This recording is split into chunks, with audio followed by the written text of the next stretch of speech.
I would say we Muy start. bien, estamos esperando que lleguen más participantes, pero creo que no deberíamos perjudicar a los que han sido puntuales. Muy brevemente, mi nombre es Catherine, voy a ser la facilitadora hoy y luego presentaremos al facilitador del panel. Muy brevemente, quiero señalar que, como se anunció en la invitación, este webinario será interpretado en forma simultánea al francés y al inglés. La mayoría de las presentaciones y la mayoría de las deliberaciones se celebrarán en inglés con interpretación simultánea al francés y al español. Algunas contribuciones al panel serán en francés, serán interpretadas al inglés y al español. El chat estará abierto durante todo el webinario y les pedimos, por favor, que la configuración del chat sea de modo tal que los mensajes lleguen a todos y no a los anfitriones y panelistas. Los panelistas no van a responder en forma directa y nosotros tampoco. Así que por favor dirijan sus mensajes a todos, everyone. Lo voy a volver a explicar ulteriormente. Los comentarios y las preguntas en el webinar, en el chat, serán compilados por el equipo de la iniciativa y serán presentados a los panelistas para que las examinen y las debatan. Ahora le paso el micrófono a Hartmut y a Maya. Voy a dejar de compartir la pantalla por un minuto. Aquí vemos a Hartmut y luego volveremos a compartir la pantalla. Muy bien, gracias, Catherine. Me complace que volvamos a reunirnos con tantos participantes en este webinario sobre la información digital sobre secuencias. Por favor, si puede compartir la pantalla para que veamos las diapositivas. Un segundo, por favor.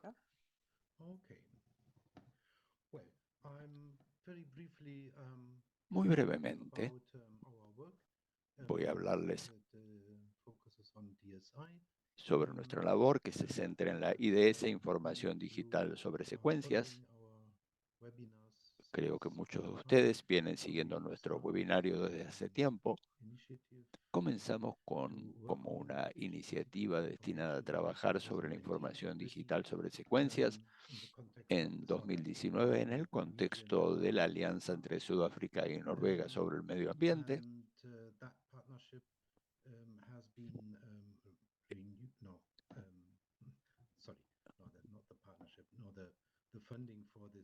La financiación para esta labor fue renovada recientemente y fue ampliada. Y ahora la labor de la DSI, que es financiada por Noruega y el Instituto Meridian de los Estados Unidos, que ha llevado también a cabo varios eventos y webinarios. Y se está trabajando sobre la base de un plan común, al menos en lo que respecta a la COP16. Estos webinarios sobre la DSI y nuestros diálogos que son tan pertinentes y que están relacionados con las negociaciones en curso. También operamos con la Secretaría del Convenio y con los copresidentes de los diversos grupos de negociación. En el pasado celebramos varios webinarios técnicos sobre muchos temas pertinentes e importantes como uso comercial de la DSI, desarrollo de capacidad, trazabilidad, conocimientos tradicionales, pueblos indígenas y comunidades locales, y hemos celebrado muchos diálogos desde el coronavirus durante el coronavirus, también en forma virtual, algo bastante complicado. El quinto diálogo tendrá lugar en septiembre de este año en Johannesburgo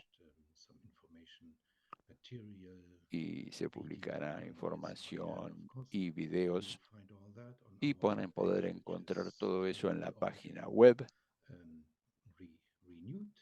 que será actualizada dentro de muy poco.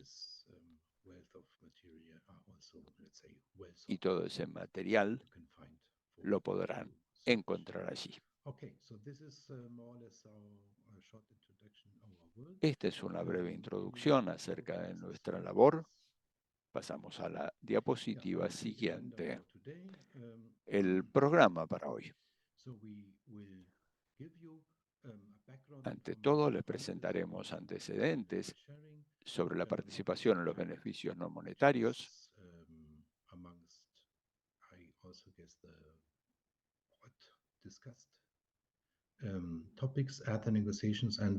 Uno de los temas debatidos en las negociaciones, y hasta ahora no se había trabajado sobre ese tema. Y luego contaremos con un panel de profesionales procedentes del ámbito de la ciencia, en el ámbito público y privado, que tienen experiencia en esta cuestión de la participación en los beneficios no monetarios. El panel se adentrará en el tema, examinará las preguntas y esperamos que brinde muchas respuestas. Y como ya se dijo, Joel y yo vamos a estar verificando el chat y a partir de lo que se incluya en el chat, les pasaremos preguntas a los panelistas.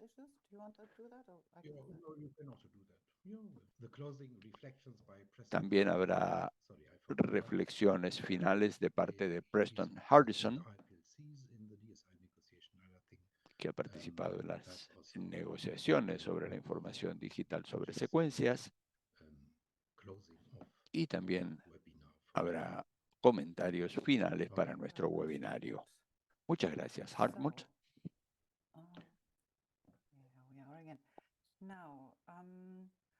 Ahora, ya he dicho parte de lo que voy a decir ahora. Ya dije que el chat estará abierto durante todo el webinario. Los alentamos a que escuchen las deliberaciones del panel y por favor envíen los mensajes a everyone, a todos. El chat no será traducido. Si quieren una traducción, pueden utilizar DeepL o Google Translate, que son instrumentos muy útiles. Como ya se dijo, la iniciativa verificará el chat y preparará preguntas consolidadas y comentarios consolidados para transmitírselos a los panelistas. Obviamente, dada la cantidad de participantes y el tiempo que siempre es limitado, quedarán pendientes algunas preguntas y comentarios que no se podrán abordar hoy, pero las utilizaremos como base para webinarios y eventos futuros. Tengan en cuenta también que por cuestiones de protección de los datos no se puede copiar ni salvar el chat. Los participantes no pueden hacerlo, pero habrá una versión anonimizada de lo que se incluye en el chat que formará parte del informe del webinario.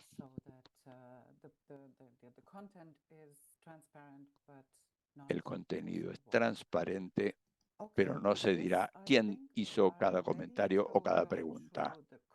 Creo que entonces podemos pasar al contenido. Voy a dejar de compartir la pantalla para que Suhail pueda aparecer en la pantalla, aunque sea brevemente. Suhail. Buenos días o buenas tardes. Los saludo desde Alemania.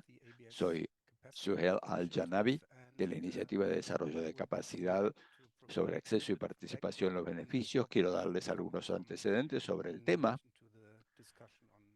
en relación con las deliberaciones sobre los beneficios no monetarios. compartimos nuevamente la pantalla. Bien. Esto es todo lo que deberíamos saber.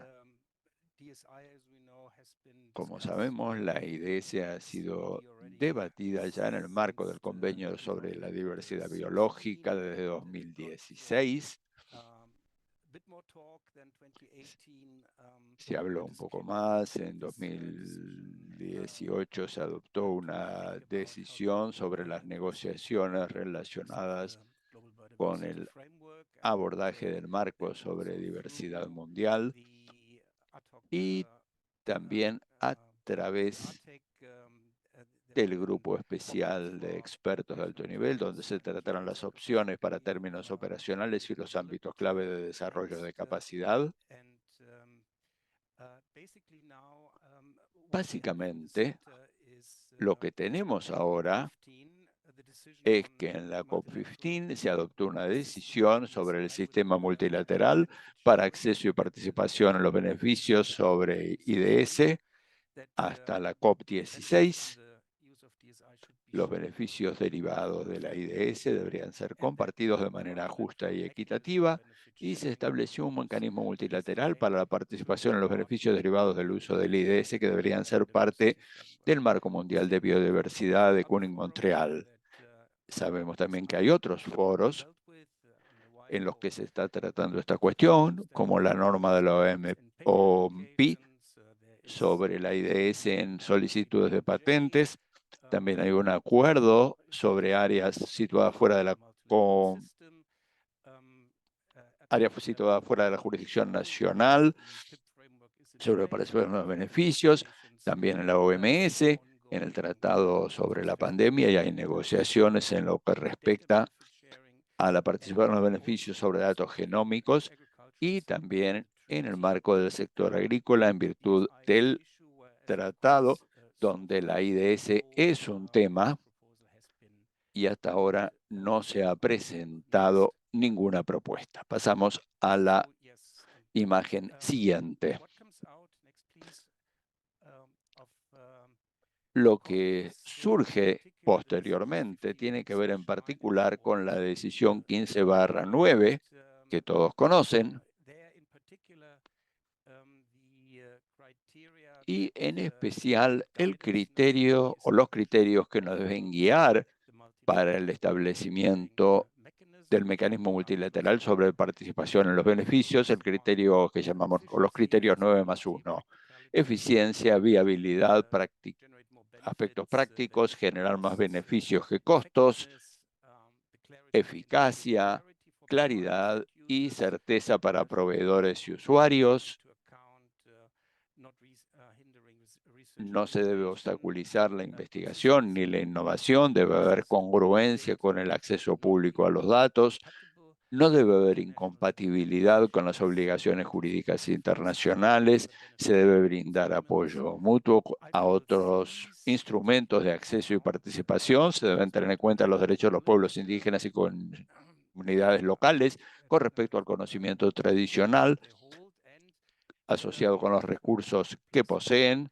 Eso sería el +1, que los beneficios monetarios y no monetarios, que son el tema de nuestro debate de hoy, deberían ser utilizados para respaldar la conservación y el uso sostenible de la biodiversidad y, entre otras cosas, a las comunidades indígenas y las poblaciones locales. Por otro lado, hay otras cosas que se deben considerar. No vamos a examinar ahora los 16 temas. Pasamos a la siguiente. Pero hay dos que están muy relacionados con el webinario de hoy. Por un lado está la participación en los beneficios no monetarios, incluida la posibilidad de información sobre origen geográfico como criterio para la participación en los beneficios derivados, y también el desarrollo de capacidad y transferencia de tecnología. Sabemos que estos términos están vinculados muy frecuentemente o abarcados, diría, en los debates sobre la participación en los beneficios no monetarios. Eso es lo que derivó de la COP. Como recordamos, en el marco del Grupo de Trabajo de Composición Abierta de Ginebra del año pasado, de noviembre del año pasado, hubo un anexo, quizás la parte más importante de lo que surgió de Ginebra, un anexo en que se identificaron posibles elementos del mecanismo multilateral o participación en los beneficios derivados del uso de la IDS, incluido un fondo mundial. Hay 5 categorías: contribuciones al fondo, desembolso procedentes del fondo, participación en beneficios no monetarios, que es nuestro tema, gobernanza y relación con otros enfoques y sistemas. Todos estos elementos se dividieron en elementos en los que puede haber convergencia para el desarrollo del sistema y también elementos respecto de los cuales es necesario continuar debatiendo. Ahora bien, pasando a lo que derivó de Ginebra, en cuanto a elementos sobre los cuales es necesario seguir debatiendo cuando se habla de participación en los beneficios no monetarios, hay divergencias y necesidad de continuar debatiendo en cuanto a si es necesario crear una nueva plataforma o modalidad con respecto a esa participación en los beneficios. ¿Se deberían tener en cuenta como criterio las necesidades de los partehabientes? También la pregunta es si esa participación en los beneficios debería incluir, por ejemplo, el proyecto para la conservación o el uso sostenible de la biodiversidad. Si la protección, el mantenimiento del conocimiento tradicional, las innovaciones o las prácticas de las comunidades locales, poblaciones indígenas, agricultores y las mujeres se deberían tener en cuenta. Hasta qué punto la transferencia de tecnología y el desarrollo deberían formar parte de esta cuestión. Hasta qué punto poner a disposición del producto o crear licencias de productos sin costos, si eso también debería ser un elemento. También es necesario debatir si la conservación y el uso sostenible de la diversidad de recursos debería tener en cuenta el conocimiento tradicional. Y también, si en el artículo 2020 sobre DSI, que proporciona orientación sobre creación de capacidad y desarrollo, y si esto debería ser tenido en cuenta.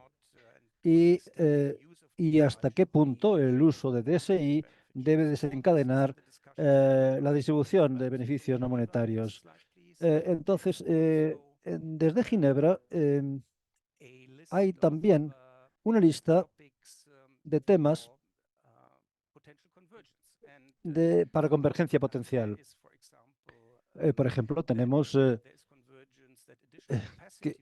la capacidad adicional para el fin del uso sostenible y la conservación. Puede ser un elemento del mismo.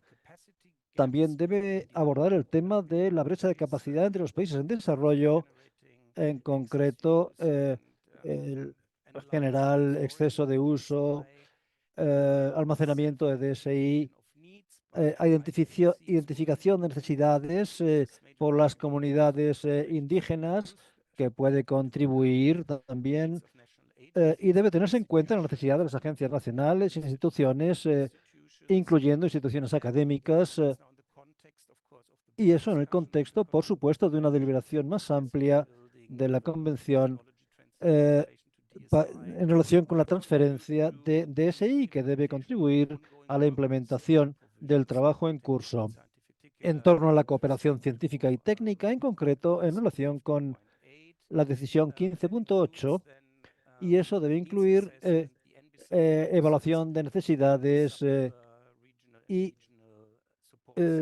centros de apoyo regionales y subregionales para la cooperación científica. También hay una orientación general con lo que se llaman objetivos de alto nivel de creación de capacidad, transferencia de tecnología para la conservación y el uso sostenible, que deben mejorar la capacidad de gestionar la biodiversidad y utilizarla de manera sostenible. Debe también contribuir a cerrar la brecha entre los países desarrollados y en desarrollo, y también debe entregar prioridades nacionales en relación con la creación de capacidad y desarrollo de capacidad, cooperación científica, y debe también apoyar el desarrollo individual de capacidad, así como infraestructuras de investigación. Y los beneficiarios deben ser los IPLC, las mujeres, los jóvenes y los gobiernos y los investigadores. Las lecciones aprendidas de lo que ha ocurrido hasta ahora es que hay muchos modos en que los beneficios no monetarios se están repartiendo en este momento, pero debe tener en cuenta la conceptualización del futuro reparto de beneficios no monetarios. También tenemos características clave en cuanto al objetivo C y la meta 13. Aquí vemos que la información digital está cubierta en ambos casos. En el objetivo C hay una mención explícita de beneficios no monetarios en ese sentido, y mientras que en la meta 13 se menciona de una manera más amplia. Entonces, no se trata solo del CBD que tenemos que centrarnos, sino también tenemos que pensar cómo hacemos que todo esto sea operativo y cómo conseguimos que todo esto sea parte del marco de monitoreo de KMGBF, porque esto es una parte integral. Sin embargo, esto no es explícito y aquí tenemos entonces que afrontar el problema del desarrollo de indicadores. Hasta este momento hay una mención de que tanto los objetivos y las metas debe haber un indicador hay que desarrollar un indicador, pero habría que ver cómo se va a conseguir esto, y esto está en relación con la Secretaría. Es un tema que tiene que estudiar la Secretaría de la CBD. Emerson nos va a dar una idea sobre el estudio y sobre qué es lo que podemos esperar del mismo. Sí, gracias. Esta es la siguiente diapositiva. Esto es algo de un webinario que va a tener lugar en 3 semanas y enmarca la discusión. El estudio realmente comienza con 3 mensajes importantes. El primero,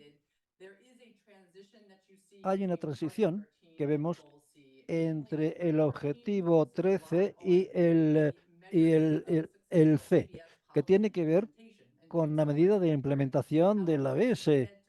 Sin embargo, si nos fijamos en el objetivo C, vemos que el idioma de los negociadores que han desarrollado los negociadores tiende a medir los beneficios compartidos, y esto es bueno para las comunidades porque hay una buena herramienta para medir políticas, pero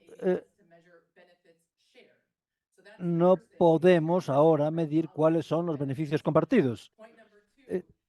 Segunda idea, o punto 2, ABS, como cualquier otro objetivo y meta, tiene que ser agregado en todos los instrumentos pertinentes. Y en este sentido, la Asamblea General de la ONU, en diciembre del año pasado, emitió una resolución que pide la agregación de todos los instrumentos medioambientales. Y en este caso, la OMS también, así como el CBD y todos los instrumentos de reparto de beneficios no monetarios. Todo esto debe ser añadido en todas partes. Eh, eh, Esto exige pensar cómo medir las mismas cosas en todos los instrumentos para probar una cosa agregada. Y vamos a necesitar entonces una serie de indicadores que todos los ABS tengan en común. Y lo último de lo que voy a hablar es que el protocolo de Nagoya, por ejemplo, hay 17 beneficios no monetarios y se propone que haya dividirlos en 5 categorías, porque es muy difícil al tener 17 indicadores. Entonces, dividirlos en categorías. 1, compartir información. 2, colaboración científica. 3, creación de capacidad y formación. 4, transferencia de tecnología. Y número 5 sería beneficios de desarrollo sostenible. Entonces, no sabemos exactamente cuáles pueden ser los indicadores pertinentes para cada una de las categorías, pero todos deben contribuir. Y una última nota logística: este estudio debe aparecer en línea a partir de abril. Se proporcionará como un documento y el ATEC que se ha mencionado invitará a, a los colegas del CBD y a los interesados a una serie de webinarios relacionados con el marco de monitoreo, y uno de esos será estos indicadores, y ese webinario tendrá lugar sobre los indicadores de ABS, en concreto el 30 de abril. Eh, y con ello devuelvo la palabra. Sí, muchas gracias, Amber. Con esto hemos ya enmarcado todo y podemos volver o podemos ahora comenzar la deliberación de panel. Muy pronto voy a dejar de compartir mi pantalla porque queremos ver la cara de los panelistas en la pantalla, pero brevemente me gustaría hacerles saber quiénes están en el panel. El facilitador va a ser nuestro estimado colega Timothy Hodges, de Strategic Global Affairs Institute for the Study of International Development de McGill University en Montreal, Canadá. Nuestros 4 panelistas tenemos un desequilibrio de género, y esto se debe a una serie de razones. No es intencional, naturalmente, pero la razón más importante es que sabemos que tiene cosas muy interesantes que decir. En primer lugar, tenemos a Hervé Cadjo, que es el vicedirector del Departamento de Virus Epidémicos del Instituto Pasteur de Abidjan, en Costa de Marfil. Luego, Melchior Kuo, que es director de la política de vacunas en la Federación Internacional de Fabricantes y Asociaciones Farmacéuticos de Ginebra, Suiza. Luego, Guillermo Olivera, que es gestión de conocimiento científico en el Instituto Tecnológico Vale sobre desarrollo sostenible de Belém, en Brasil. Y también el doctor Alan Patton, que es el jefe de colecciones científicas de Kew Gardens en Londres, Reino Unido. Tim nos va a hablar más de cada uno de los panelistas, y entonces los panelistas mismos nos dirán mucho más sobre todo lo que van a hablar. Tim, adelante, tienes la palabra. Muchas gracias, Catherine. Comienzo diciendo algo sobre mí mismo. Es un placer estar aquí una vez más. Mi nombre es Tim Hodges y voy a facilitar la discusión del panel, que comenzará muy en breve. He dicho que me iba a presentar un poco más.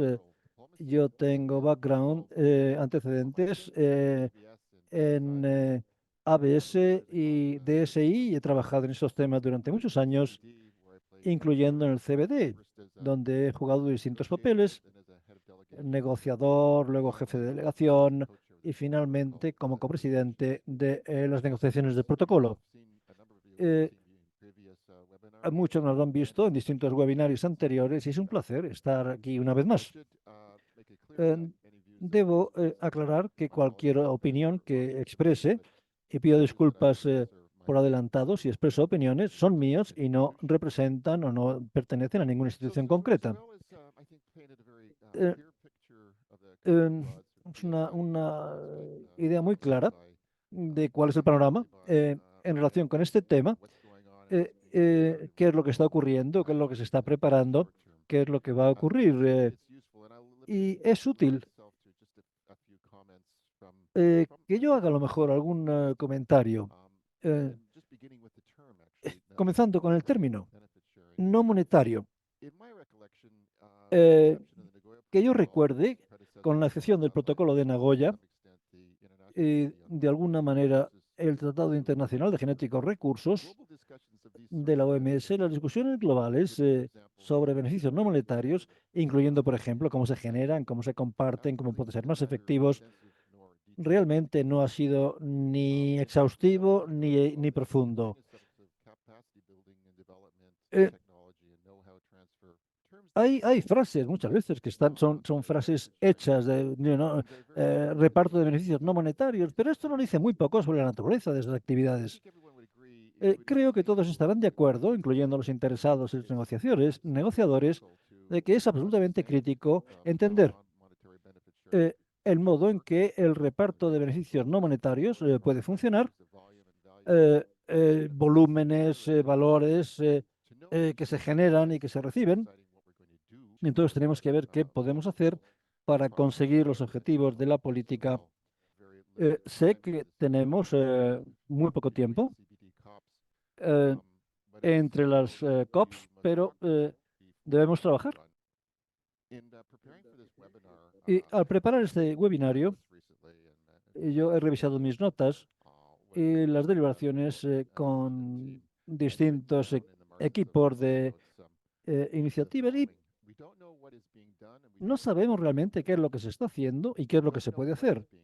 No sabemos lo que se está haciendo y no sabemos qué se puede hacer en relación con los beneficios no monetarios.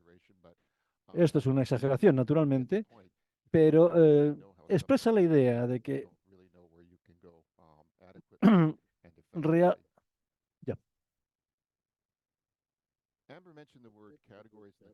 Amber ha hablado de la palabra categorías y de los indicadores, y esto me recuerda que con frecuencia oímos hablar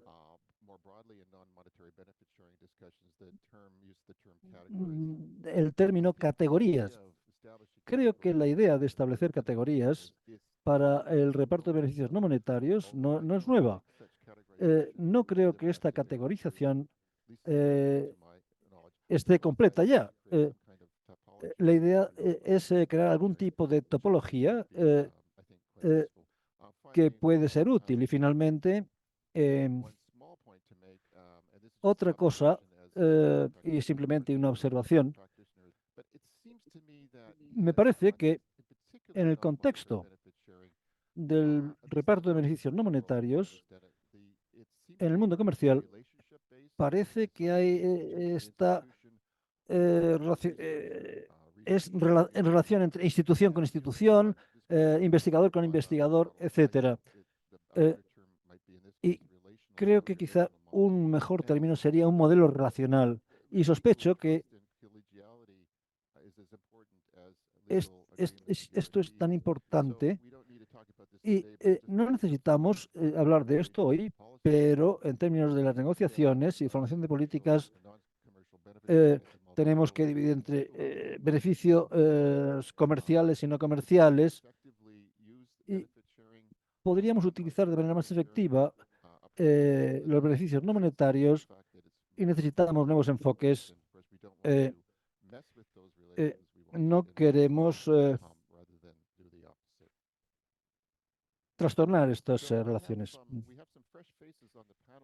Tenemos rostros nuevos en el panel que son muy conocidos naturalmente en sus comunidades profesionales, pero quizás no sean tan conocidos para algunos de los presentes. Así que me voy a tomar algunos minutos para presentar a los 4 panelistas. Les voy a pedir a los 4 que enciendan sus cámaras. Muy bien. Voy a comenzar con las presentaciones. Lo voy a hacer en orden alfabético de apellido. Entonces, el primero va a ser el doctor Hervé Cayot, vicegerente del Departamento de Virus Epidémicos del Instituto Pasteur de Côte d'Ivoire. Es jefe del laboratorio de referencia para sarampión. Ha trabajado sobre la influencia y otros virus respiratorios desde hace más de 20 años en el Instituto de Côte d'Ivoire y ha desempeñado un papel muy importante en la creación de un sistema de vigilancia y un laboratorio de capacidad diagnóstica sobre patógenos respiratorios infecciosos, tanto a nivel nacional como subregional.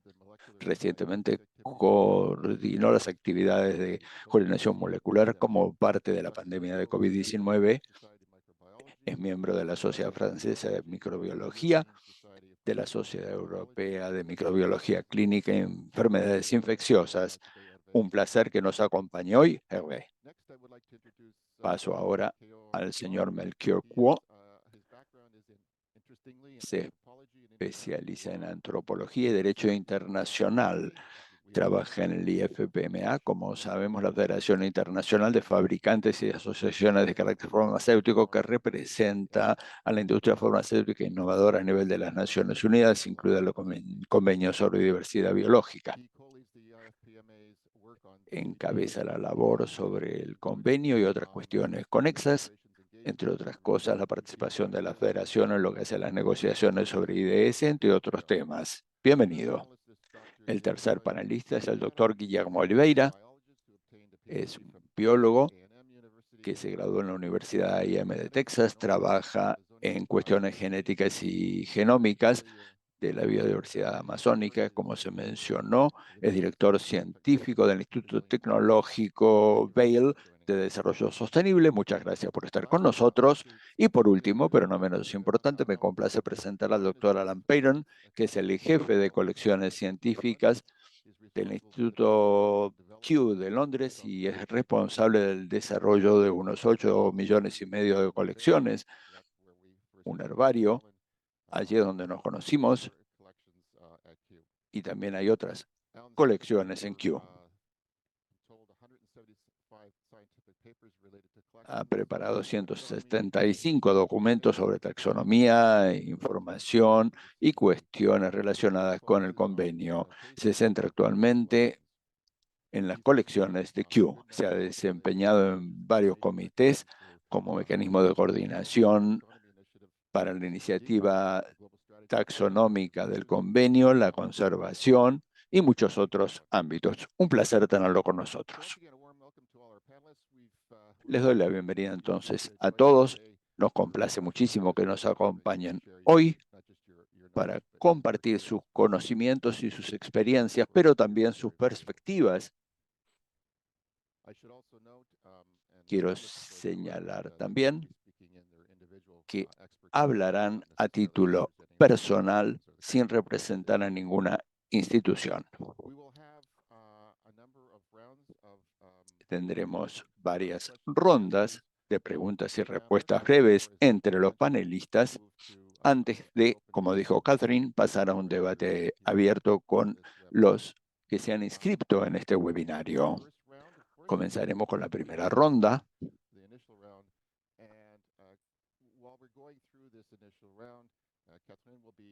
Y Catherine estará activa mientras tanto haciendo varias cosas como la gestión del tiempo, nos va a mantener estrictamente dentro de nuestros plazos para que pueda haber una interacción entre los panelistas y los participantes. La primera pregunta para el panel quizás les parezca una pregunta de precalentamiento, pero creo que es una pregunta fundamental. Quiero darles una sensación concreta de lo que es la participación en los beneficios no monetarios. La pregunta es la siguiente. En su sector o su institución, ¿qué formas de participación en los beneficios no monetarios existen? ¿Cuál es el ámbito de actividades que constituyen esta participación en los beneficios? ¿Y cuál es la importancia o la magnitud de la participación en los beneficios no monetarios para su sector o su institución? Cada uno de ustedes tiene 2 minutos para responder. Comenzamos con Hervé, Alan, Guillermo y luego Melchior. Hervé será el primero en hacer uso de la palabra. Adelante. Estoy aquí como especialista en el ámbito de la salud humana. En lo que respecta a la participación en los beneficios no monetarios, hay una relación entre los beneficios por el lado del productor y el que lo adquiere. Y si les doy el contexto que tenemos en Côte d'Ivoire, al menos en nuestro instituto, debo decir que la capacidad de producir información digital sobre secuencias es muy limitada. Hay quizás 2 o 3 laboratorios que tienen la posibilidad de producir IDS. También hay importantes recursos biológicos en el país que se envían a otros países para que se lleven a cabo labores de diagnóstico, lo que nos permite a la vez llevar a cabo análisis genómicos. Esto se genera en el exterior. Pero en cuanto a la influenza, para darles un ejemplo concreto, hemos establecido un mecanismo para aprovechar lo que se está haciendo. Durante 20 años compartimos datos a nivel global en lo que respecta a la vigilancia, el seguimiento de la influenza. Hemos tratado de determinar cepas y vacunas para las distintas cepas y obtuvimos ciertos beneficios entonces a través de acuerdos de cooperación con la CDC o acuerdos con la OMS. ¿Qué implica esto entonces? Básicamente se trata de creación de capacidad. Todo lo que tenga que ver con la secuenciación se estableció a partir de estos acuerdos de participación, los beneficios, el apoyo que se ha recibido para las actividades que llevamos a cabo en cuanto a la influenza y otras enfermedades respiratorias. Entonces se trata de una cuestión de creación de capacidad. Ese es el tipo de participación en los beneficios del que yo le puedo hablar. Muchas gracias. Alan. Gracias. En mi sector nos centramos en investigación básica, conservación, evolución.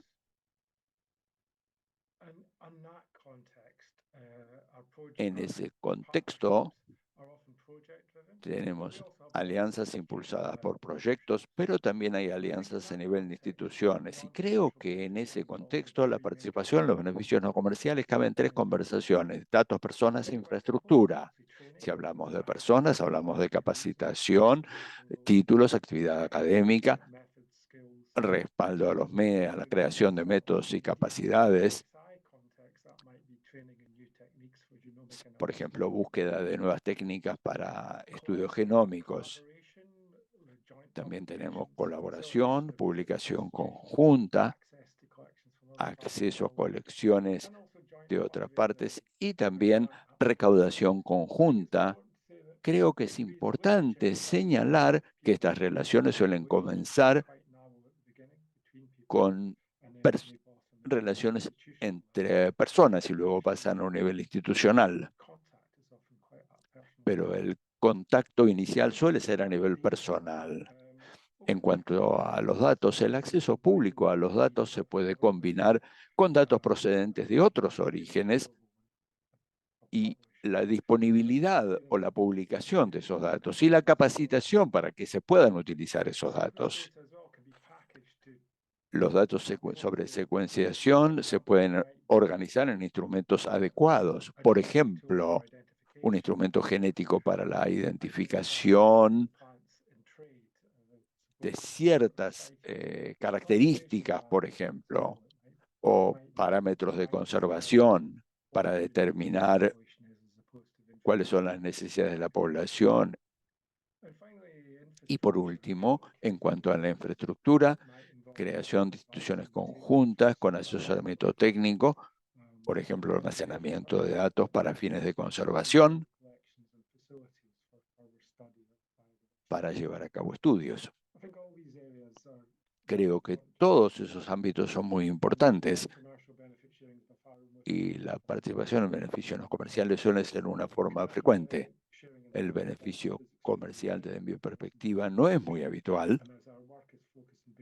Y como nuestra labor se centra en investigación básica y conservación y evolución y uso sostenible,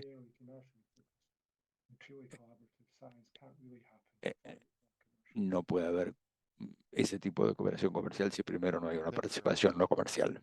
Muchas gracias, Guillermo. Gracias. Un placer acompañarlos hoy. Nosotros formamos parte de una instancia sin fines de lucro y en este contexto, y en el contexto de este debate, recientemente iniciamos un estudio genético y genómico de la biodiversidad en Brasil, especialmente en el Amazonas, para determinar las características genómicas de las especies para fines de conservación y para una economía basada en las especies locales, y también un seguimiento de las especies, con el fin también de establecer el ADN para fines de biodiversidad. Para hacerlo nos asociamos con el Instituto Chico Méndez de Conservación y Biodiversidad, una institución federal, y a través de esa institución nos hemos puesto en contacto con comunidades locales y pueblos indígenas, pero sabemos que lo que tenemos que hacer, que quieren ser parte integral de este programa y no simplemente personas a quienes consultamos. Así que estamos trabajando con ellos para incorporarlos al proyecto, no solo para capacitarlos, sino para aprender de ellos cómo hacer las cosas como corresponde. Un elemento muy importante para nosotros. Queremos llevar a cabo este proyecto teniendo en cuenta todas las consideraciones pertinentes, pero también aprender de las poblaciones originarias para aprender de ellos y para tener en cuenta sus intereses y permitir, en última instancia, que puedan llevar a cabo la investigación que les interesa. Para eso hemos establecido un modelo relacional y también estamos recurriendo a otros elementos que mencionó Ámbar anteriormente. Como institución, para nosotros esto es muy importante porque estamos tratando de pasar de un modelo en el que simplemente aprendemos y llevamos a cabo investigaciones de manera tradicional para incorporar a los pueblos indígenas y poblaciones locales para que vean cómo hacemos las cosas y viceversa, y podamos examinar cuestiones que son importantes para ellos, sin trabajar exclusivamente de nuestra propia perspectiva. Esto es muy importante para nosotros y por eso establecimos infraestructura local, porque consideramos que si bien queremos hacer estas cosas, no solo en Brasil, sino en el exterior, esto es un funcionamiento abierto, pero sin las infraestructuras locales nunca vamos a poder abordar estas cuestiones que son tan importantes para la región, para el país, y la región y las comunidades locales y poblaciones indígenas. Muchas gracias, Melchior. Muchas gracias, me complace estar aquí con ustedes. Muchas personas hablaron de la participación en los beneficios monetarios como una cuestión genérica, amplia, así que voy a hablar sobre la base de esa perspectiva, la creación de capacidad, transferencia de tecnología y muchas otras cuestiones que caben dentro de esa categoría. Pero algo que no se ha dicho aún es que el beneficio más importante es el valor de los productos desde el punto de vista del producto comercial, el valor de los productos que se crean, porque tienen un gran valor para la humanidad y para la sociedad, vacunas, medicamentos, etcétera, e incluso a nivel básico, el hecho de que podamos crear estos productos y llevar a cabo más investigaciones científicas tiene un beneficio no monetario para todos. Y en el contexto del debate sobre IDS, y Alan habló al respecto, el acceso al IDS es muy importante para los beneficiarios. La posibilidad de que tengamos acceso público a los datos es algo muy importante.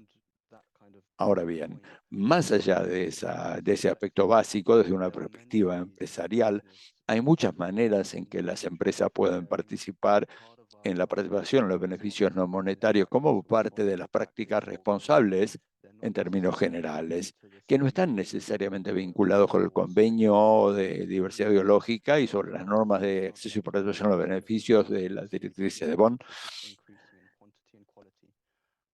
que van más allá de aumentar en calidad y en cantidad. Hay dos ejemplos que pude encontrar estrictamente vinculados con el acceso y la participación en los beneficios, que son conocidos para todos ustedes. que son la colaboración entre distintas universidades, como la colaboración entre Merck y Bayer. Desde entonces, la industria se ha centrado en otras formas de participación en los beneficios no monetarios que se deben en gran parte a que la investigación se lleva a cabo, al menos en parte, por el sector del INFPA, que no está vinculado con los recursos genéticos, como por ejemplo los patógenos. He dicho que hay muchos ejemplos, no voy a poder examinarlos a todos.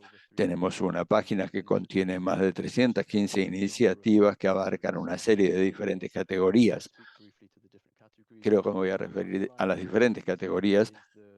Por debajo de todo esto figura el hecho de la construcción de alianzas.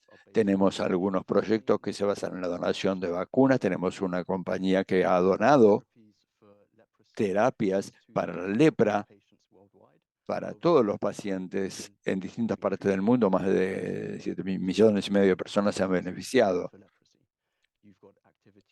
Hay actividades en cuanto al fortalecimiento de los sistemas sanitarios, empresas que han capacitado a miles de trabajadores sanitarios, han aumentado la resiliencia de los sistemas, etcétera, y también la fabricación y la transferencia de tecnología. En términos generales, entonces, creo que es muy específico para cada sector lo que se puede ver con estos ejemplos. Muchas gracias, Melchior. Estamos un poco retrasados, así que me voy a limitar en mis comentarios. En verdad no voy a hacer ningún comentario sobre esta primera ronda. Ha sido muy interesante hablar de toda esta cuestión.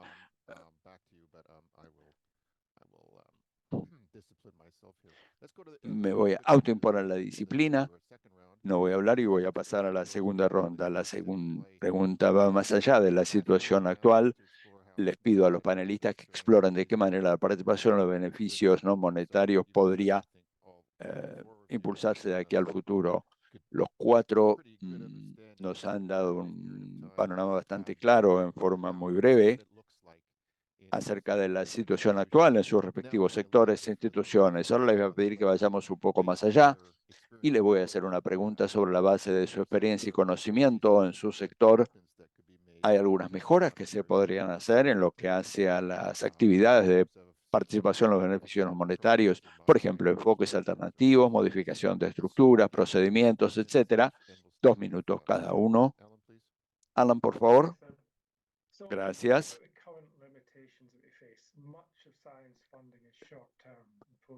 Muchas de las cuestiones tienen que ver con la financiación a corto plazo. No es fácil cumplir con estas investigaciones y estas asociaciones en términos muy rápidos. Por ejemplo, podemos trabajar con estudiantes de un Trabajamos con determinado estudiantes país y entrenarlos sobre el uso y de la el uso de IDS a DSI, través de publicaciones, pero quizás no cuando tengan vuelven a sus acceso hogares, quizá no tengan acceso a a facilidades o instalaciones instituciones para poder para estudiar en su continuar propio estudiando país, allí. o quizás no tengan Quizá capacidad falta capacidad informática. técnica en el sitio donde están y se llega a una situación en la que, bueno, yo soy formador y he observado estas cosas y creo que parte de la razón es que la gente empieza lentamente, desde un pequeño tamaño, crea capacidad, trabaja eh, y va adquiriendo experiencia.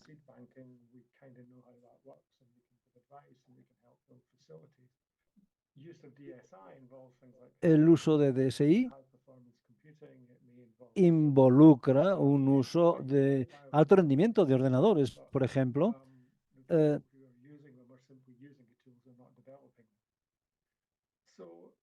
Entonces, creo que necesitamos ampliar nuestra relación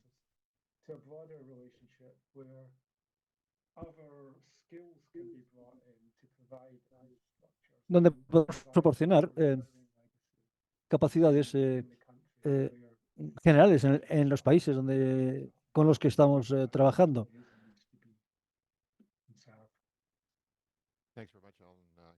Gracias, Alain. Guillermo. Sí, gracias, Tim. Algunos de los temas eh, ya los ha mencionado Alan, pero voy a hablar de otros. Hay muchas posibilidades de formación, pero, y esto es muy positivo, pero hay que desarrollar infraestructuras en los países en desarrollo, donde la mayoría de la biodiversidad ocurre. Y otra idea que me parece que es muy importante es el establecimiento de colaboración entre países que son ricos en términos de biodiversidad. En América del Sur, por ejemplo, hay muy poca cooperación entre países como Perú, Colombia y Brasil. Se puede trabajar mucho en cooperación multilateral en estos países. Y hago hincapié en el tema de la infraestructura, porque hay bases de datos disponibles que pueden utilizar matemáticos, se pueden utilizar datos moleculares, por ejemplo, pero no se utilizan datos de biodiversidad, de áreas ricas en biodiversidad, porque no están disponibles. Siempre se estudia la biodiversidad desde el punto de vista de los fundadores, de los financiadores, que tiene que ver con, se financia la formación, pero no las infraestructuras. La responsabilidad, por tanto, pertenece a los gobiernos locales, el entender que sin infraestructuras no podemos pasar a una nueva era donde podemos producir productos, digamos, originarios de la biodiversidad que nos permitan obtener beneficios. Entonces, también, en términos de proyectos a largo plazo, esto no es algo que se vaya a conseguir con proyectos de un par de años. Y teniendo todo esto en cuenta, hemos decidido estudiar la financiación a largo plazo de estos proyectos, establecer infraestructura local, abrir los laboratorios, no solo a los colaboradores dentro de Brasil, sino también del extranjero. Y también todo esto es central para nosotros. Lo que es central es tratar con las comunidades locales y con los indígenas.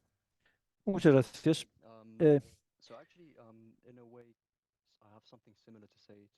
De alguna manera tengo algo parecido, algo que decir parecido a lo que ya ha dicho Melchior.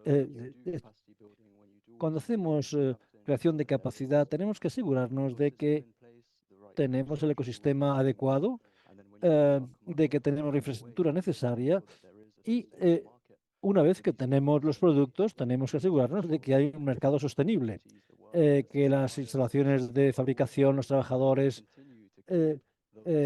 están ahí, que pueden seguir manteniendo todos estos procesos en funcionamiento. De otro modo, la financiación se hace para la formación, pero las cosas no funcionan. Y además me gustaría decir que está claro, en mi opinión, que hay requisitos muy concretos para distintos tipos de beneficios no monetarios. Cuando hablamos de crear capacidad en fabricación, es distinto de refuerzo de sistemas o cualquier otra cosa. Son distintos tipos de proyectos y además de esto, hablando en el contexto del CBD, es muy difícil la conservación y el uso sostenible. No hay talla única, digamos. Y es necesario personalizar las cosas a los países y a los contextos, así como el sector o los sectores que van a ser los beneficiarios. Hablando, por ejemplo, de la perspectiva de las empresas farmacéuticas, estas empresas pueden ayudar a proyectos de conservación y donde están los conocimientos es potencialmente de donde van a proceder los beneficios. Si pedimos a los actores inadecuados que hagan cosas para los que no están capacitados, las cosas no van a funcionar. Y creo que, hablando en términos amplios, uno de estos factores que hace difícil conceptualizar cómo incorporar el reparto de beneficios al mundo multilateral. Eh, y finalmente, Hervé, gracias. Creo que la formación es necesaria eh, y es también necesario el tener más colaboración. Un ejemplo práctico. Hace un mes recibimos apoyo del Instituto Reich de Alemania y vinieron a ayudarnos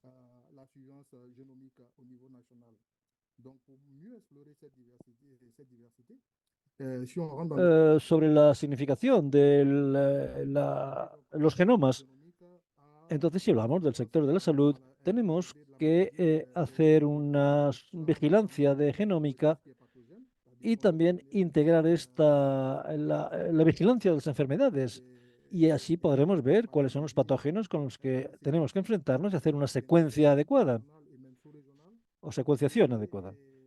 Ver también cuáles son los temas de salud significativos para nuestro país e incluso internacionalmente. Y esta es una iniciativa que ha sido emprendida y que nos va a permitir en el futuro tener un marco jurídico eh, eh, para la vigilancia de genomas en Costa de Marfil, porque debemos decir que en los países en desarrollo no tenemos nada parecido y si tenemos que contribuir necesitamos recibir formación, necesitamos crear nuestra propia capacidad y también tener infraestructuras adecuadas.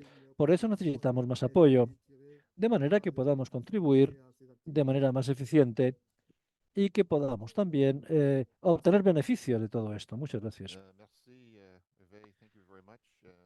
Muchas gracias a todos los panelistas.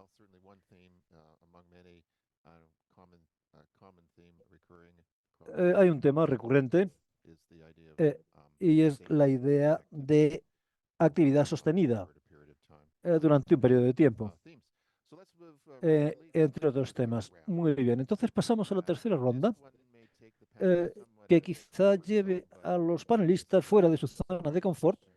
No es una pregunta sorprendente para ustedes porque han tenido varios días para preparar las respuestas. No quiero ser maleducado, pero se ha hablado de que algunas cosas son realmente difíciles en términos del enfoque multilateral, cuando en realidad tiene que haber diversidad. Como he entendido, en mis palabras iniciales, tenemos, hay temas que están a lo mejor en silos, digamos, otros que están claramente conectados, a lo mejor dentro incluso de nuestros propios gobiernos.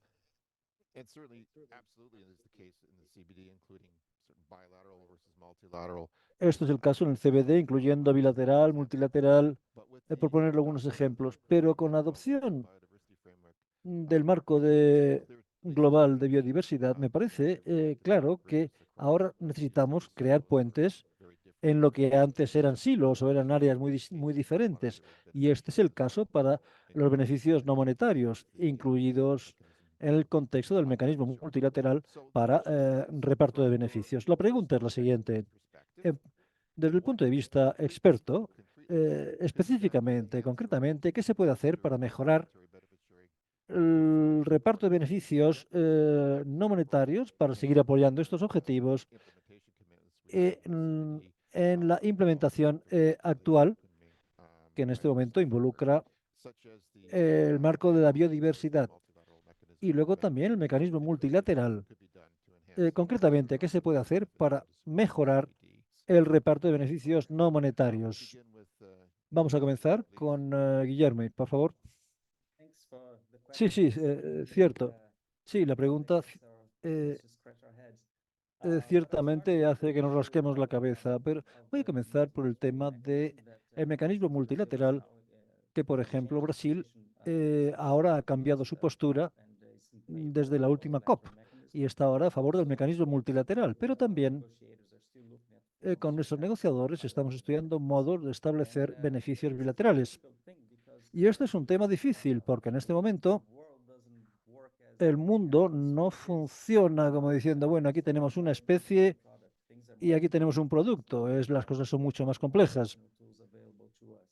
Entonces, no sé exactamente cómo puede funcionar esto en la práctica, pero algo que tenemos que hacer es abordar gente que tiene la biodiversidad y que nos dan materiales iniciales para hacer nuestra investigación.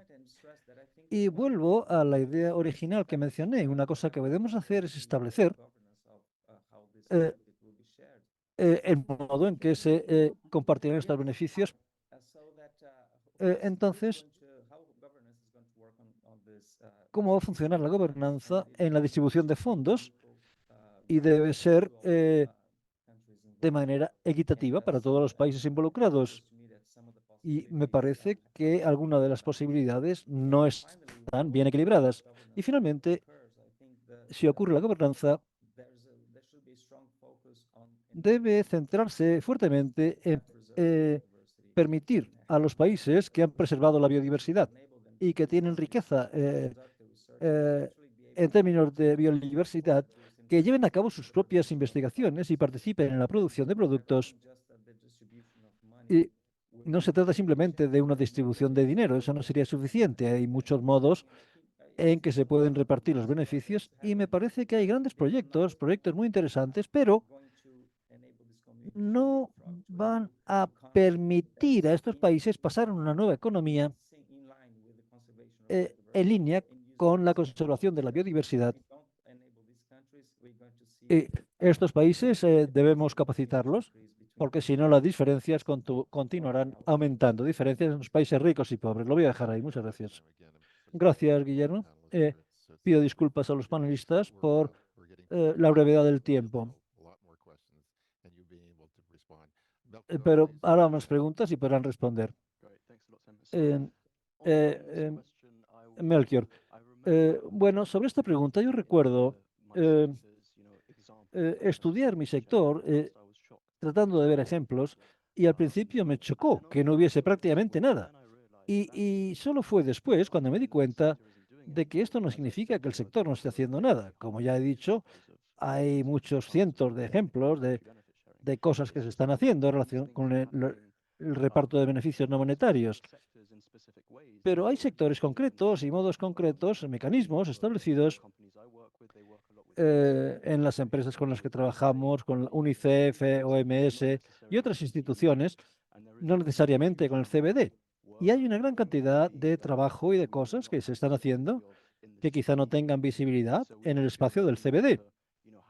Sentimos entonces que necesitamos que haya reglas o mandatos concretos, pero llamo a la prudencia en este tipo de cosas, de actividades. Y creo que lo mejor que se puede hacer es encontrar un modo de asegurarnos de que lo que está ocurriendo se incentiva, lo que es bueno de lo que está ocurriendo, por medio de mejorar la reputación de los actores, ayudar a facilitar estos proyectos, ese tipo de cosas, más que tener un enfoque prescriptivo intentando hacer cosas que a lo mejor resulten inadecuadas. Muchas gracias, Hervé. Alors, sur ce point-là, j'ai essayé de comprendre un peu les mécanismes. Il faut dire que c'est He intentado entender d'une complexité pour moi, mais qué es lo que se está haciendo ya que y qué mecanismos existen ya. Pero lo que puedo decir es que il faut qu'il y ait quand même un minimum de flexibilité, de liberté, lo que sea necesario hacer, à des, tiene que haber flexibilidad, tiene que haber latitud parce que parfois, para que los países utilicen los beneficios. A veces donc nous avons parfois esos beneficios et on doit même solo se pueden utilizar de ciertos modos y quizá la prioridad del país es distinta. d'une telle activité liée Si tomamos el caso de un beneficio de una actividad en un sector concreto, pour renforcer des capacités d'un autre secteur debemos ser capaces de utilizar esos beneficios en un sector distinto. et aussi Y este tipo de flexibilidad me parece que es muy importante, debe existir. il faut También tenemos que evitar el matar a la investigación. Debemos encontrar un enfoque equilibrado de manera que el país se beneficie, la organización se beneficie y los investigadores también se beneficien. Porque a veces simplemente la institución es la única que se beneficia. Tenemos entonces que evitar frustrar a los investigadores. Deben poder beneficiarse de su trabajo. Esto es lo que quería decir. Muchas gracias. Muchas gracias. Finalmente, Alan, creo que el modelo a pequeña escala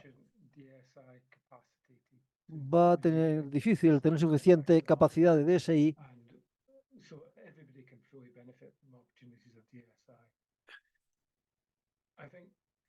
creo que para beneficiarse tiene que haber un exceso.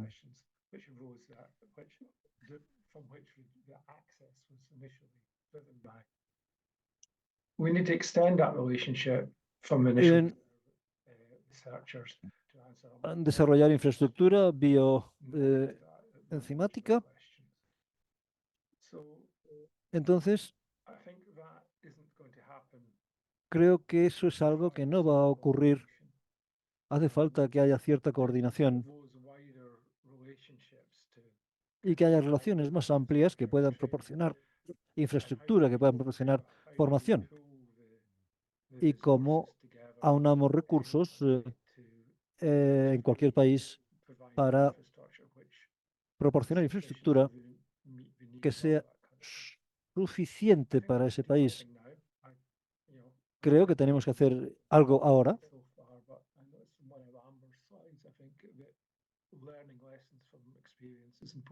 Y me parece también que es importante aprender lecciones de la experiencia, incluso aunque haya estudios, sean cosas a pequeña escala. Eso debe dar lugar a una infraestructura sostenible. Todo eso sería útil.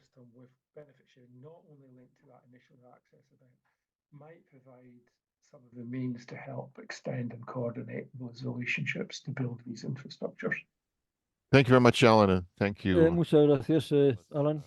Gracias, panelistas.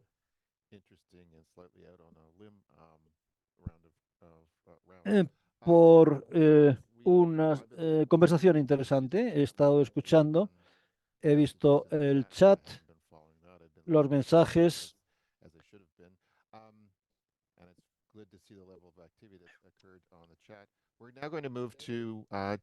Vamos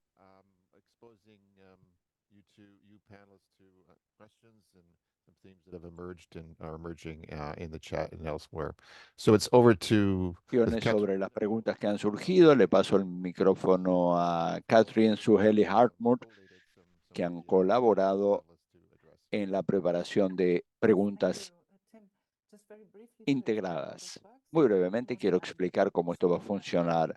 Hartmut y Suhel han examinado el chat, viendo las cuestiones y las preguntas que se planteaban allí, y van a presentarles algunas de ellas, la mayor cantidad posible.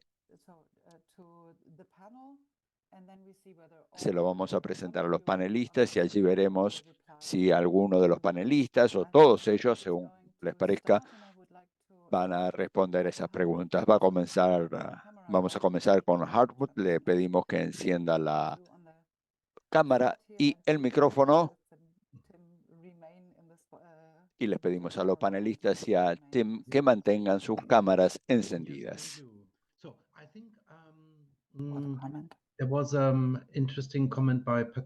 Hubo un comentario muy interesante de Patricia, de la Argentina, que está relacionado, al menos a mi juicio,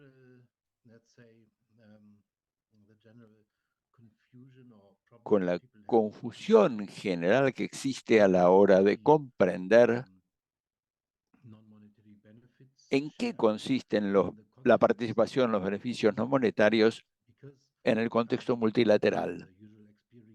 Porque las experiencias habituales de los usuarios se refieren más bien a una participación bilateral. Lo que pregunta o sugiere Patricia es si podría existir un mecanismo internacional en el marco de ese mecanismo, decía, que se pueda ocupar de la participación en los beneficios no monetarios.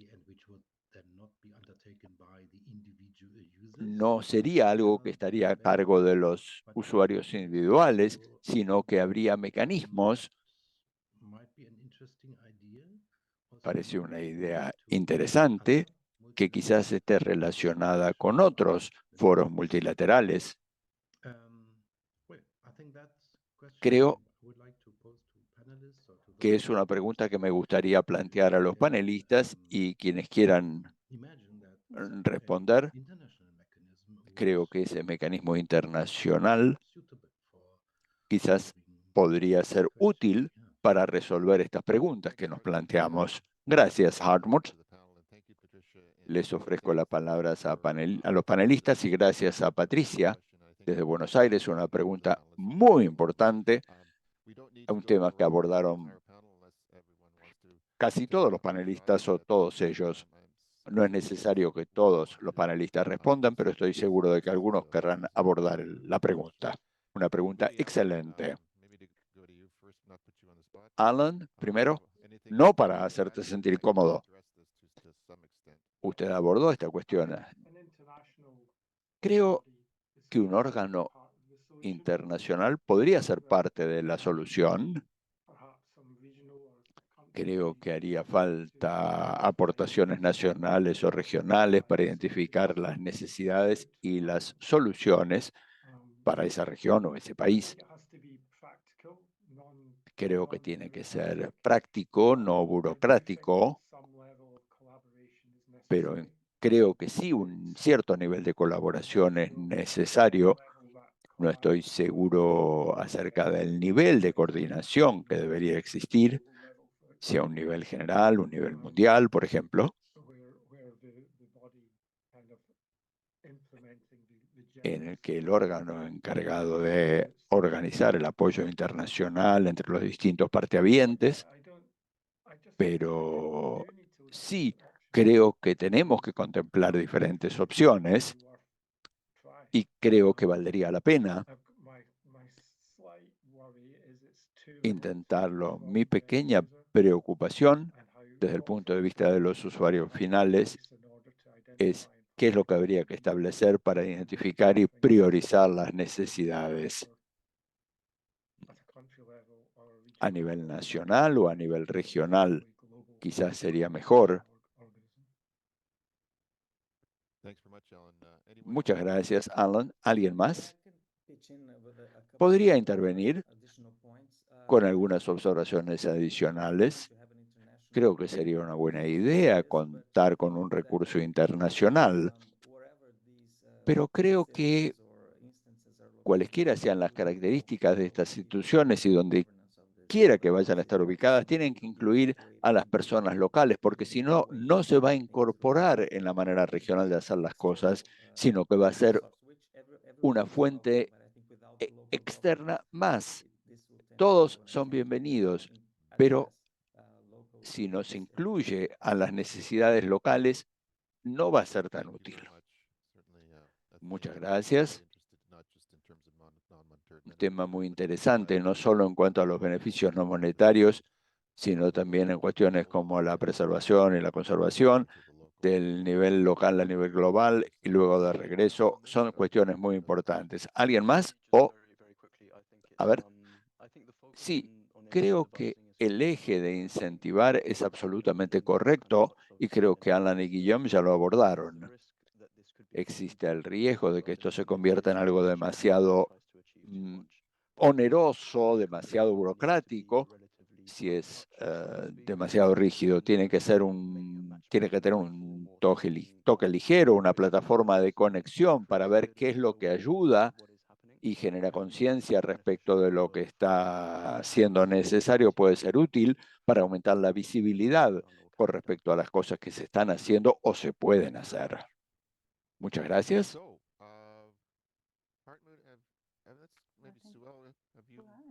Got something for us? A ver, ¿alguien más? Hay un par de temas, naturalmente, que están surgiendo. Y uno de los temas que han abordado muchos es el tema de los pueblos indígenas y las comunidades locales. Sabemos que Preston va a hacer uso de la palabra, pero quizás sería útil escuchar a los panelistas para saber, a su juicio, cuál sería el camino para que las necesidades, las voces y los deseos de los pueblos indígenas y las comunidades locales se puedan incluir en este sistema de participación en los beneficios no monetarios. Guillermo ya estableció algunos vínculos con el tema, pero parece haber una idea común de que los beneficiarios clave deberían ser los PICL, y sobre la base de su experiencia también y su colaboración, ¿cómo se podría hacer esto? ¿Algunas reflexiones al respecto? Adelante. ¿Puedo poner la pelota en juego? Algo que me preocupó recientemente cuando debatí esta cuestión con una mujer de una comunidad indígena fue lo siguiente. Me planteó que desde el comienzo la manera en que abordamos las especies y los sistemas no se hace de una manera basada en el respeto de las especies desde la perspectiva de los PICL, no desde mi propia perspectiva, porque mi perspectiva es más legalista. Y creo que nos deberíamos interesar en esta cuestión desde un primer momento para poder crear una relación que nos permita generar un enfoque para ver cómo llevamos de vuelta el beneficio, porque no soy yo el que tiene que decidir qué es lo mejor para esas personas. Necesitamos que ellos nos lo digan. Tenemos que incorporarlas y ver cómo establecer esa relación con el máximo respeto y la máxima responsabilidad. Creo que ese sería un muy buen punto de partida. Muchas gracias. De verdad puso la pelota en juego. Un comentario muy interesante. ¿Alguien más? Una pregunta fundamental. Adelante. Alan Payton. Una parte importante es cómo se puede hacer que los PICL y sus necesidades queden expresadas para que podamos acceder y ver de qué fondo se dispone. Creo que tiene que haber a nivel nacional una gobernanza ligera para asegurarse que lo que proceda del Fondo Multilateral Central o como sea, se pueda traducir a un nivel que permita el acceso a nivel nacional. Y eso va a ser diferente según el lugar de que se trate. De modo que creo que quizás se requiere una cierta forma de gobernanza, algo que tiene que ser sencillo y claro, porque si no se va a trabar en los distintos aspectos de la situación. Gracias. No sé si Melchior o Hervé tienen algo que agregar. Naturalmente, ambos hablaron acerca del nivel local y establecieron esa conexión. Voy a hacer una observación quizás obvia. Tenemos las perspectivas de los pueblos indígenas y las comunidades locales como algo subyacente, y hay que tenerlo en cuenta en alguna circunstancia. Creo que cuando se comienza a elaborar esta cuestión, pero hay distintas capas, naturalmente. Están no solo el nivel internacional, sino también las capas nacionales de los gobiernos centrales, que pueden ser problemáticas en algunas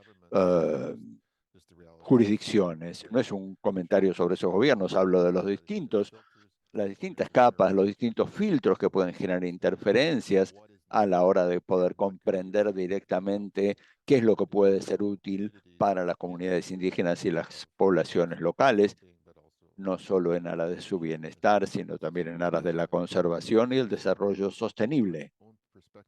Esa es mi perspectiva personal. Muy bien. Y naturalmente, como les dijimos, vamos a escuchar posteriormente a Preston antes de que finalice este debate para aportar algunas reflexiones finales. Como señaló Catherine, ya señalé que tendrían 10 minutos. Me temo que solo van a tener 5 minutos, así que Preston, a prepararse para esos 5 minutos. Hartmut o Suhel regresó. Otro tema que surgió y que también está relacionado con un prolongado debate, o un debate que se viene llevando a cabo desde hace mucho tiempo. Voy al ejemplo de Melchior cuando se refirió al hecho de que ha habido participación en los beneficios, por ejemplo, en beneficios de medicamentos. Hemos escuchado muchos ejemplos similares, pero cuando vemos la manera en que el convenio sobre diversidad biológica entiende la participación en los beneficios, se refiere a los beneficios para ciertos usuarios, hablar de los beneficios sociales de la investigación, que es algo diferente de los beneficios para un usuario.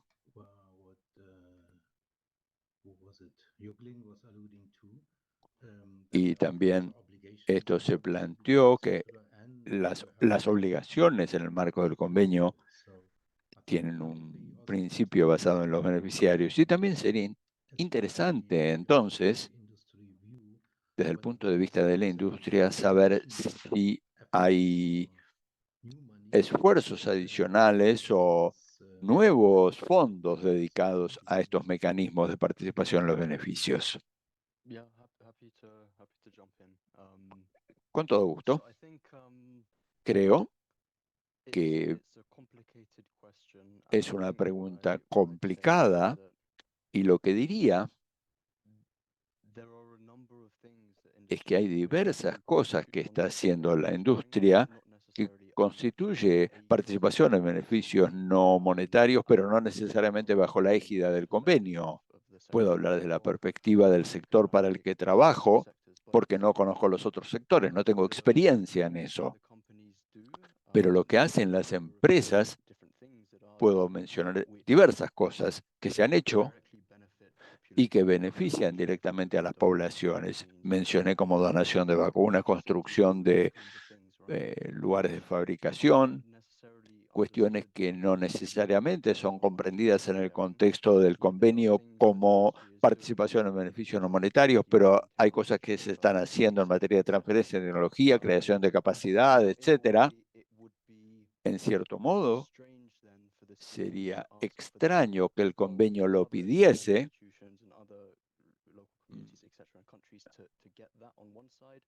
o que esas comunidades y países lo reciban y por otro lado reclaman en el marco del convenio que pidan otras cosas, otras cuestiones sobre uso sostenible y conservación. Me parece que no necesariamente tiene sentido decir sí. Naturalmente nos han dado mecanismos, nos han capacitado a los trabajadores, pero no han hecho nada para la biodiversidad. Tienen que hacer algo para la biodiversidad también. Creo que habría allí una desconexión, porque hablamos de ecosistemas en el convenio. Tenemos que pensar en el ecosistema global cuando hablamos de políticas. Quizás no responda totalmente su pregunta, pero me parece que se tiene que reconocer que hay muchas cosas que se están haciendo y hay muchos sectores y actores que contribuyen diferentes cosas. Y no me parece que tenga sentido que todos los sectores tengan que hacer lo mismo o que todos los actores tengan que hacer todo lo mismo en materia de beneficios no monetarios. Muchas gracias, Melchior. Creo que podemos pasar a otra pregunta u otra observación. Suhel, por favor. Bien. Dada la experiencia que tienen los panelistas, me quisiera centrar en un aspecto de señalar cuáles serían los aspectos prioritarios. Algunos hablaron de capacitación, otros hablaron de infraestructura, y ha habido un comentario específico en el chat en cuanto a si habría que centrarse o no primero en la infraestructura, porque eso ayudaría a incorporar a los que todavía no están participando, y el desarrollo de capacidad quizás sería un elemento ulterior. ¿Cuál es la perspectiva que tienen ustedes a partir de las experiencias de colaboración? ¿Es necesario centrarse ante todo en la infraestructura o se trata del desarrollo de capacidad? ¿Cómo abordar la infraestructura como una prioridad simultánea o como una prioridad mayor? Adelante. No sé cómo se pueden desconectar estas dos cuestiones. Se puede fortalecer la infraestructura mientras al mismo tiempo se capacita, y capacitar a las personas sin darles la oportunidad de ejercer, de practicar lo que están aprendiendo. Me parece que en ese caso lo que se aprendan lo van a perder. Creo que lo que tendríamos que hacer es crear oportunidades de capacitación y fortalecer la infraestructura al mismo tiempo. Gracias. ¿Alguien más? Coincido con Guillermo, pero creo que en mi sector tenemos dificultades para crear cuestiones que están un poco alejadas del acceso inicial. Por ejemplo, para permitir a la gente. Y esto es algo complejo.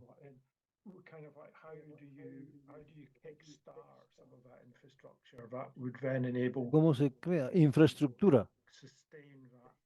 Y se forma la gente, de manera que la gente pueda ser formadores de formadores en una etapa posterior. O quizá un modo sería el pensar en visitar fellowships o visitar empresas que utilicen ese tipo de infraestructura y que puedan aconsejar o mentorear o apoyar la creación de las infraestructuras en distintos países.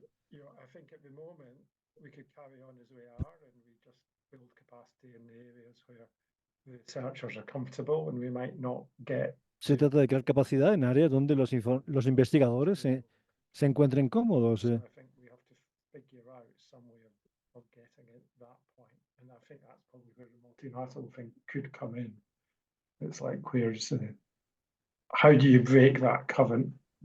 ¿Cómo se crea o cómo se supera ese obstáculo a la formación sostenible?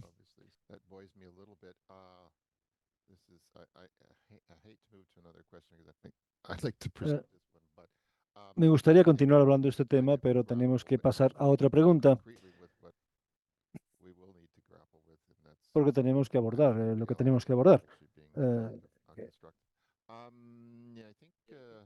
Creo que Helmut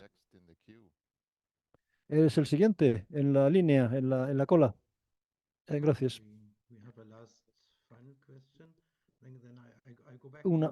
Una última pregunta. Vuelvo al viejo tema de si es obligatorio o no.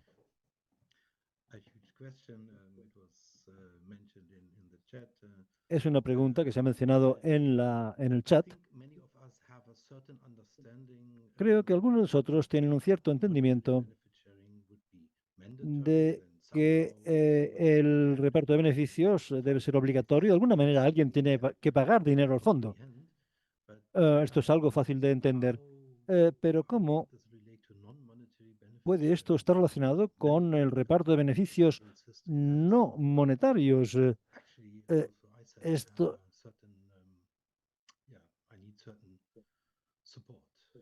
Esto es algo en lo que necesito apoyo, ayuda para pensar en el tema. ¿Cómo puede hacerse esto en realidad? Esta es muy buena pregunta. En el panel, ¿quién quiere abordar esta pregunta importante?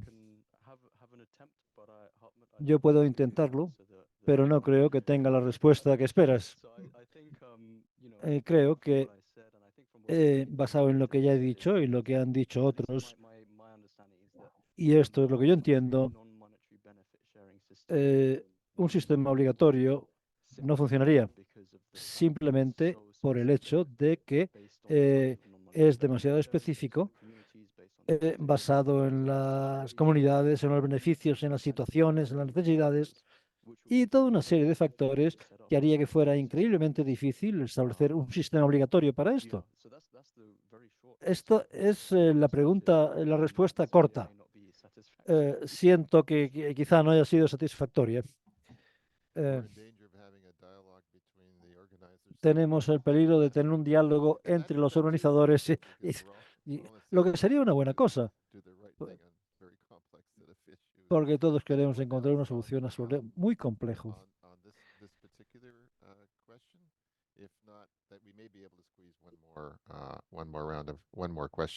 No sé si alguien quiere expresar otra opinión sobre esto.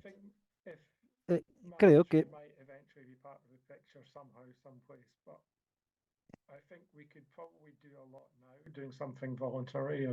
podamos hacer algo que sea inicialmente voluntario y eso puede darnos,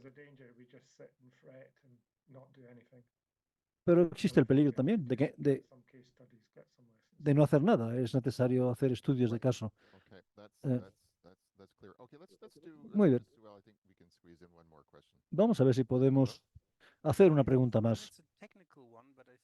Bueno, es una pregunta técnica, pero pues algo que puede tener impacto en nuestro pensamiento.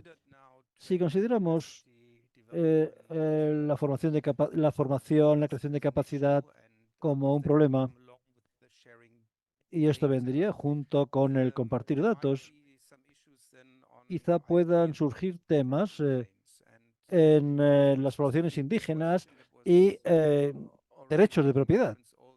Se ha hecho ya referencia a la OMS y me pregunto, basado en la experiencia de Melchior, también de Guillermo y de Alan,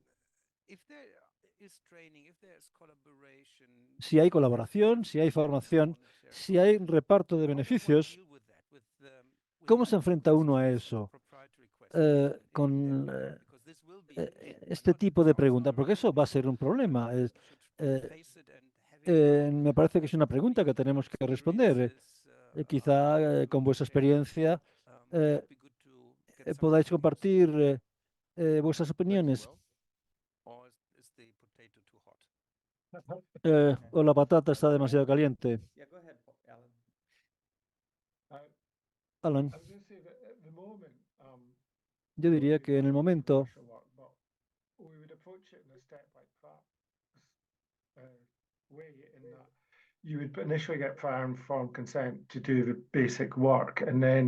primero habría que obtener consentimiento para hacer el trabajo básico y luego habría que volver y renegociar. El problema con el DSI es que una vez que esté ahí,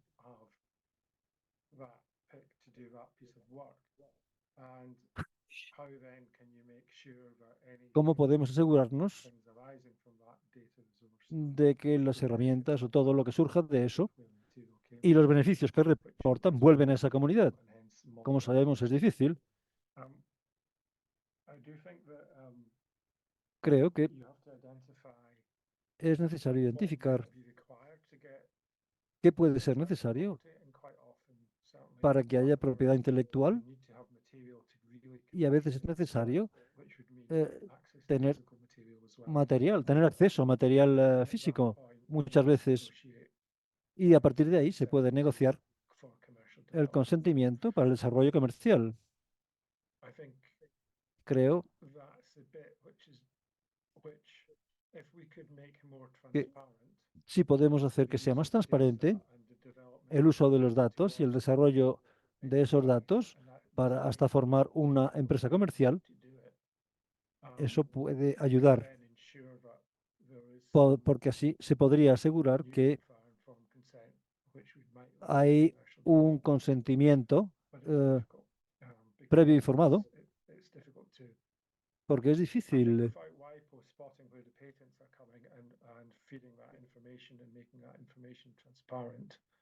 Es necesario que la información sea transparente.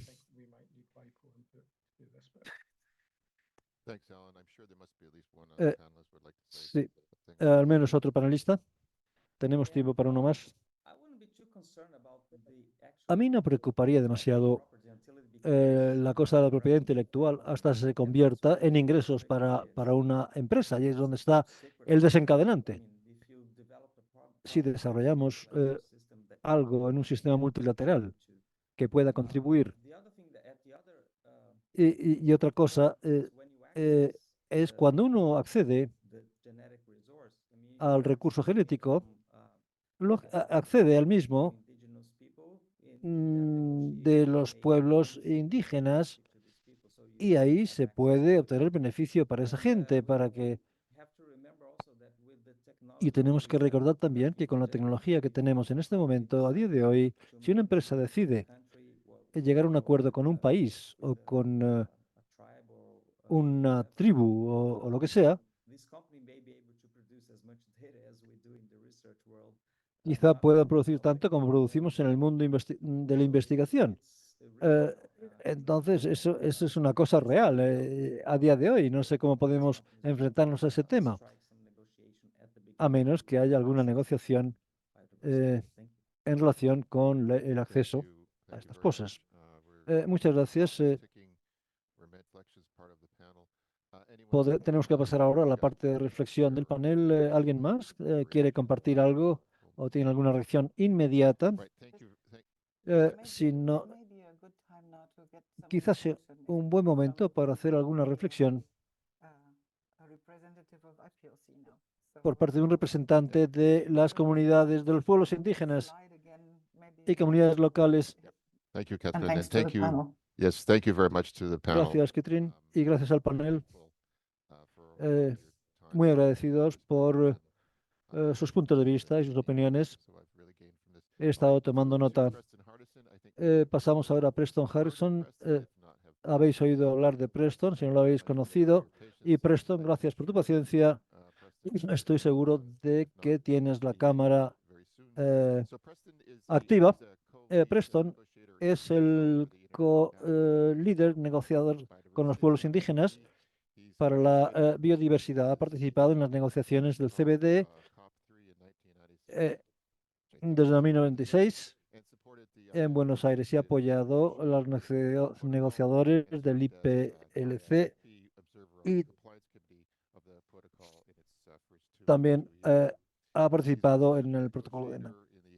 Ha sido negociador también en reuniones gubernamentales desde su incepción en 2001 y continúa jugando ese papel. Finalmente, antes de retirarse, en el 2020 trabajó en el desarrollo de directrices para las agencias federales de Estados Unidos en relación con acciones relacionadas con el cambio climático.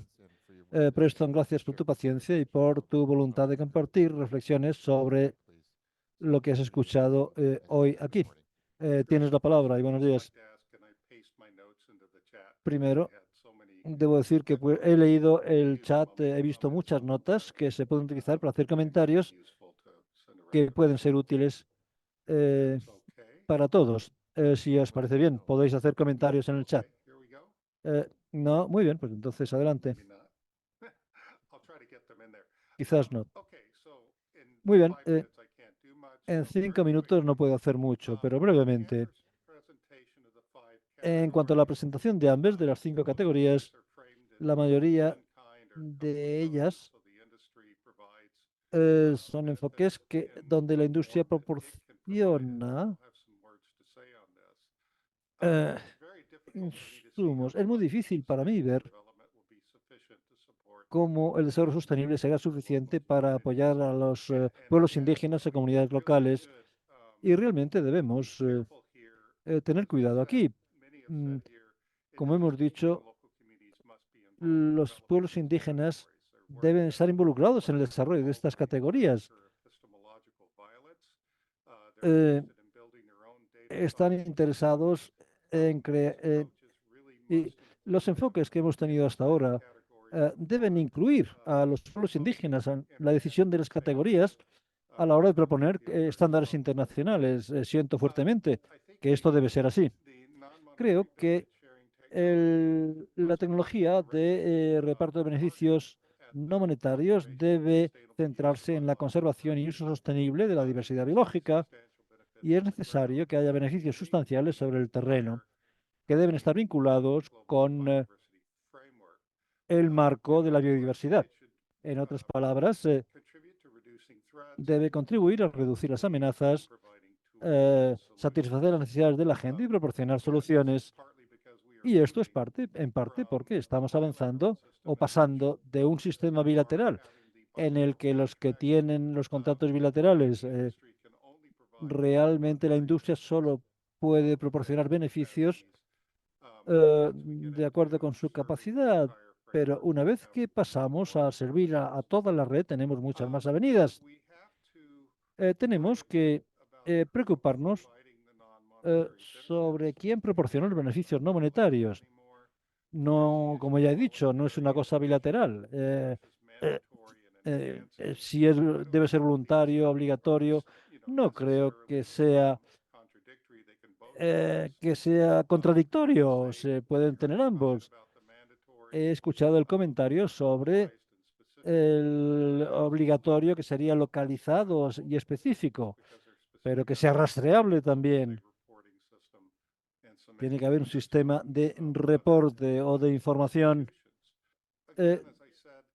Como ya he dicho, tenemos, hay buenas razones para pensar fuera de la caja, digamos. Los beneficios proporcionados por la industria, investigadores y los negocios, por una parte, pero tenemos también otros proporcionados por el proyecto, por los fondos, y luego hay beneficios proporcionados por el mecanismo como en general, como un todo. Hay que distinguir entre los beneficios de los actores, los de los proyectos y los de los mecanismos. En cuanto a matchmaking, sí creo que los pueblos indígenas y las comunidades locales deben ser agentes, tener su propia agencia con sus propios clientes o clientela o interesados, etcétera, etcétera. Y ellos están interesados en crear sus propias capacidades.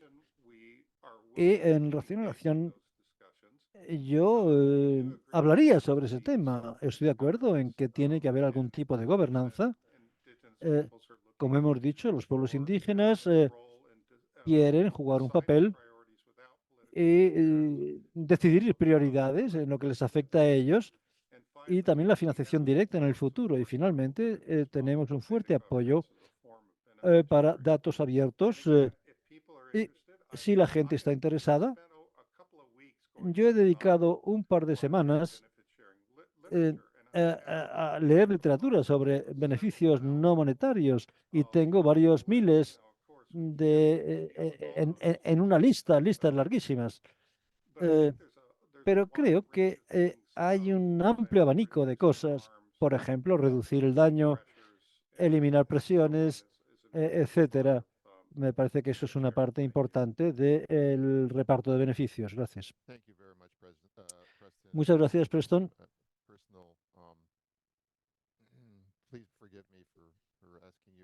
Por favor, perdona que te pregunte una vez más.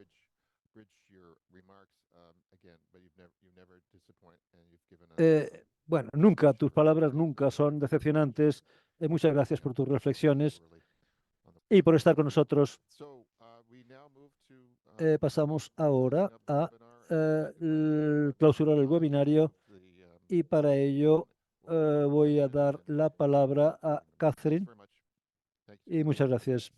Gracias una vez más, Preston. Gracias, Preston. Y gracias, Tim. Has hablado de que tenías algún comentario. No hemos podido ponerlo en el chat, pero como estamos a punto de terminar, la gente no va a poder leerlo. Quizás se pueda también enviar directamente al equipo y nosotros podremos incluirlos en el informe y la gente podrá leerlos en su momento y sin prisas. Muchas gracias por todo. Creo que simplemente hacer hincapié brevemente. Voy a dar la palabra a Helmut una vez más, pero al terminar el webinario, podemos dedicar un minuto, quizá no mucho más, a hacer una evaluación. Y con esto, muchas gracias por vuestro interés, vuestro tiempo. Gracias a los panelistas y al equipo. Y doy la palabra a Helmut. Gracias. Seré breve. Se nos ha acabado el tiempo. Doy las gracias a los panelistas por sus valiosas aportaciones. Gracias a Preston por sus observaciones. Vamos a reflejar sus comentarios en el informe. Gracias a Tim por su labor de facilitación, siempre tan excelente. Gracias a los intérpretes por su labor, por más que hayamos tenido algunas dificultades técnicas, pero espero que todo pueda funcionar mejor en el futuro. Volverán a escuchar sobre nosotros, habrá otros webinarios, vamos a presentar eventos paralelos, de modo que vamos a continuar con este tema junto con otros actores sobre el terreno rumbo a la COP16 y podremos escuchar más sobre las modalidades. Antes de finalizar, quiero dar las gracias a nuestros nuevos donantes: Noruega, el gobierno alemán, también el gobierno del Reino Unido y el gobierno de los Países Bajos, que respaldan la iniciativa. Eso nos ha permitido trabajar aún más desde nuestra perspectiva y sobre otros temas. Muchas gracias. Publicaremos el informe y también el video en nuestra página web una vez que esté listo, naturalmente. Muchas gracias. Nos veremos. Adiós. Gracias, Hartmut. Adiós. Gracias a todos.